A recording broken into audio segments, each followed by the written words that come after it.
So as promised, here we go. Let's get into part one of how to keep your web developer and designer honest and accountable. So the first thing is let's talk about what you're going to learn in this presentation. So I'm going to teach you some safeguards on how to protect yourself and your project from being taken advantage of. So first thing we're going to do is we got to understand that there are web developers and they stand for goodness and some stand for badness. Here's something. If you know what movie that's from, I want you to email me. Standing for goodness or badness. There is a movie that was that had that line in there. I couldn't refuse. Anyway.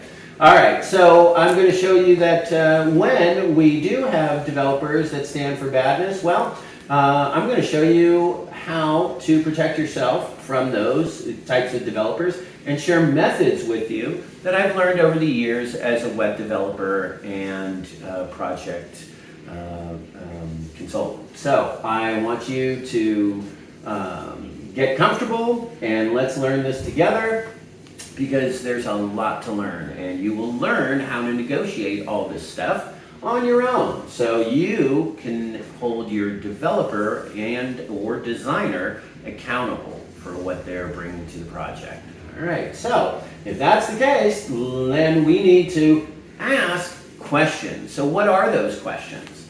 And what are you entitled to really ask for or negotiate in a contract? We're going to go over all that today. So first thing is, I want you to be different than most business owners that I've spoken with. And that is, I want you to read that small print on that contract.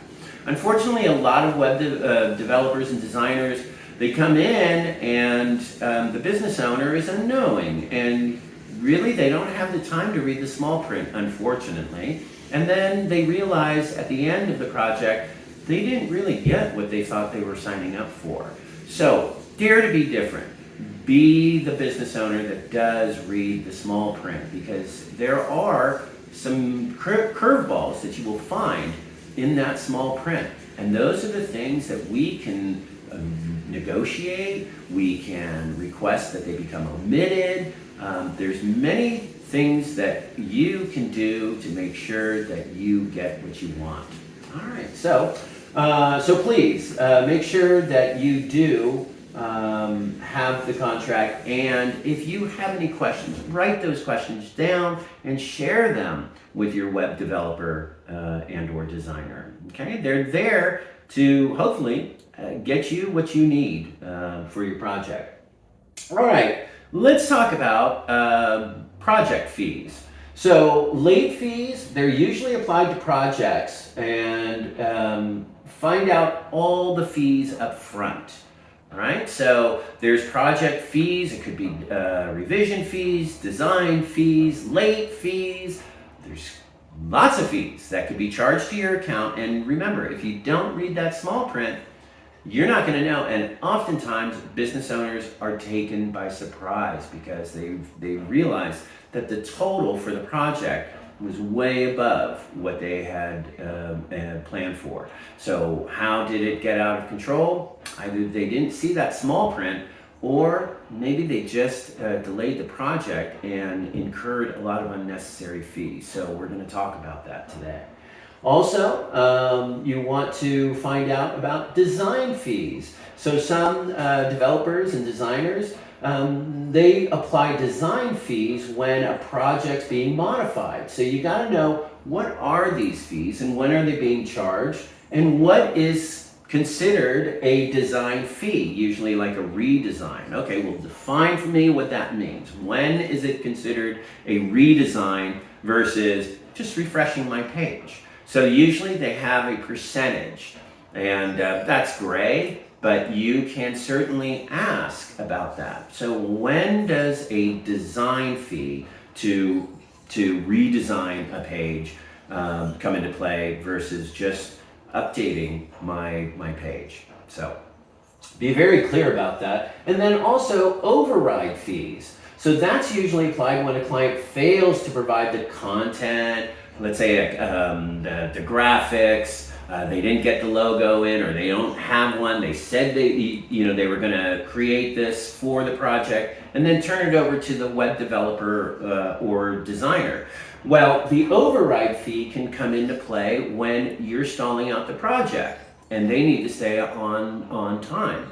So they will bring in a graphic designer or a content writer or whatever's needed for the project, just so we can move the project along, right? Makes sense. So what you want to do is you want to make sure that you're keeping up with the project, and make sure that if you are going to have any possible overriding fees, that it's discussed up front. You know what those fees are going to be. You know what your timeline is to get those things into your developer or designer. So make sure that you are not surprised by any one of these fees. And you won't be, as long as there's good communication, right? All right, so then we also have, we need to look at, three things. And these are the areas where the fees can put the biggest dent into any budget. So project timeline, you want to know when your project's going to be delivered. So that's up to you as well. You have to stick to this timeline. It's always good to go to your developer or designer with this timeline so they know how much priority they need to give to your project, and realistically if they can create that project within that timeline. Also, edit session deadlines. You should know that, okay, we're going to have 3 edit sessions. Let's say 3. On average, usually 3. And you're going to come up with when those edit sessions will occur. Usually we put those edit sessions in every third of the project. So you're doing an edit the first third, but you are going to make sure that you are happy with that work. So that edit session is your time to tell the developer or the designer, hey, I need this corrected, or these colors aren't right. And then of course, when they make those corrections and we're ready to move on to the next part of the project, well, that's when you could pay them. So never pay them before that edit session has been completed to your satisfaction. We'll also go into that as well. And then also payments upon milestones, okay? So that is a very important thing to be clear about, is telling your developer and or designer when you are going to be making that payment. What is the milestone? What do they have to accomplish to meet that milestone at that point of the project? So that's something that you would want to discuss with your developer and designer, or designer. Also, timelines are very important. So you want to make sure that you're putting one together because it sets the pace of the project. So, the timeline should establish receipt of all of your project deliverables. When are they going to be turned in? When are they going to be provided by you or the designer or the developer? You want to make sure that everyone is staying on mark with the timeline, bringing in all these project deliverables. Let me give you an example. Project deliverable could be providing the social media pages. You had to create those pages and now give the links to your developer or designer for the project, or a logo. Graphic design, things like that would be things that would be considered project deliverables. Also forms, the list goes on. So it all depends on what your project calls for. But you would have this discussion with your designer or developer, and you would be mapping out who's responsible for what and within what period of time. Also, you want to make sure that what will be completed at each phase is very important, as well as when edit sessions will take place. Remember, you're the pilot in command. Right now, you need to be putting up a very clear picture of your expectations. When you need this, how you want it done, and if you want the ownership, all those post-production things, you need to be very clear about before that project starts. So this is a very good place to be at. And also you want to make sure that the payments You're very clear on when they will be distributed. Also, when the project, of course, would be completed is also very important. So my pro tip for you is, before speaking to a web developer or designer, have your timeline ready for review. This is going to help you tremendously with getting a pretty good idea of what the cost is going to be. So the clearer you are with your vision for your project when you go to your designer or developer is going to help you tremendously. Okay? So make sure that you develop that timeline first for the project. Also, ownership. Please be careful, because so many times web developers and designers will say, yes, you get ownership, but do you really? Can you really take this website wherever you want to go? Can you take it to another hosting provider? Can you take it away from the person who developed it? Oftentimes, if you're going with an agency, they usually have their own properties that they created that you can use, but you're not able to take that with you. Some designers and developers, they will work in these platforms like Wix, Weebly, Squarespace. You can't take those with you. You will never own those. You will rent those, but you will never own those. So those are going to be parked with Wix, Weebly, and Squarespace. You can't really take that with you.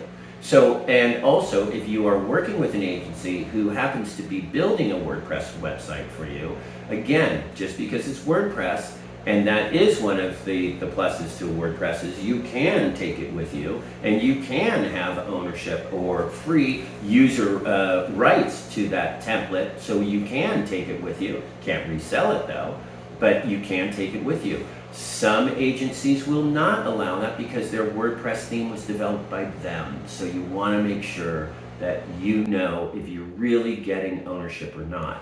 So if that agency does tell you that, yes, no, you own it, absolutely, then the next question is, okay, so if I move on from you, who's doing the updates?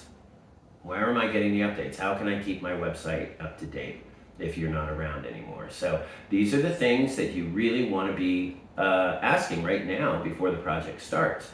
Unfortunately, a lot of business owners don't do this until after the project's even completed. Then they realize, oh no, I don't have ownership. So be very careful about that. Also, what creative properties will be yours at the end of the day? Will you own what they've developed for you? Some agencies will not give you what they've developed. You will not be able to take it with you. So be careful, ask the questions, because you're spending a lot of money to create this website, especially if you're going through an agency. So you want to make sure that you're getting what you're paying for, okay? Also, any reoccurring fees to own or rent the website. What are the reoccurring fees to this project? Do I have any third-party applications that I'm using for this website development project? Is this a rented, monthly rented website? So I got to factor all that stuff in addition to, do I need a graphic designer or a content writer? Who am I really going to need for the project? This is going to help you really map out the cost of the project for yourself. So make sure that you are factoring in all the reoccurring fees, the initial startup fees, but also the reoccurring fees, because that is going to impact your budget. And we want to make sure you are not, taken off, being set back by these surprises. So also, you want to leave no room for gray area. So how do we do that? We ask questions. So anything that you come across, and I do encourage you to read that contract, highlight it, or write it down. Write down the question and make sure that you cover that with your designer or developer, okay?